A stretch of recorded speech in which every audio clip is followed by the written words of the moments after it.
Hello, my name is Trevor Getz. I'm a professor of history at San Francisco State University, and I'm here with two leading world historians to talk about the development of the early state in world history. So let's begin with a simple question that's maybe quite complex. What is a state? What are the characteristics of those societies that we call states? A state is a complex political, social, economic, and everything structure that developed in world history relatively recently in the grand scheme of world history, meaning 5,000 years ago or so.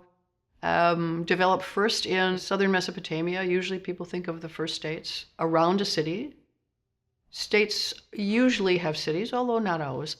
Some historians define states as having certain features like writing and monumental architecture and hereditary monarchy. But I think if we were to define states in that manner, then we don't really have the ability to think of alternatives to states, alternative forms of social organization. So there are many things that states usually have, although not every single one of them has it. Cities is one of them. They have more complex social structures. Almost all of the states of the world until very recently have been ruled by hereditary dynasties. Some states have writing, and most of them have other kinds of record keeping. So they're a larger and more complex form of political and social organization than cities or other kinds of things that preceded them, but they build on those earlier forms. I know that historians specialize, and you're both specialists. Can you give an example from your area of specialization of a community that you think was one of the first states in that region? What made it a state, to your mind?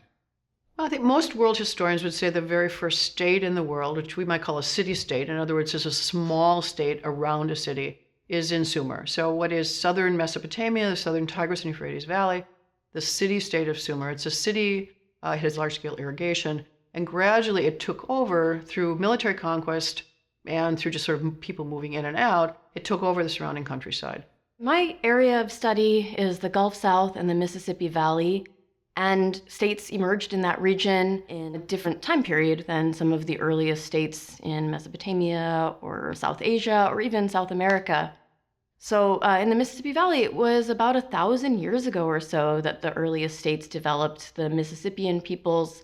Two of the main cities were Moundville in what's now Alabama, close to Tuscaloosa, and then there's Cahokia in Illinois. And these were Native American states. They built huge flat-top pyramids, ceremonial structures. They had complex trade relationships extending from the Great Lakes region all the way to the Gulf of Mexico, to the eastern United States, to even a little bit west of the Mississippi River. They had a very complex economy. Moundville, for example, there was a community of 10,000 people, about 1,000 people living within the city center, within the walled city, but it was based on all of the agricultural and other artisanal work of people that lived outside of the city proper. In general, political scientists have two theories about the rise of the state. The first is coercive theories that say that people are generally forced into joining states. And the other is integrative theories that suggest that people work together to build states. Which model makes more sense to you?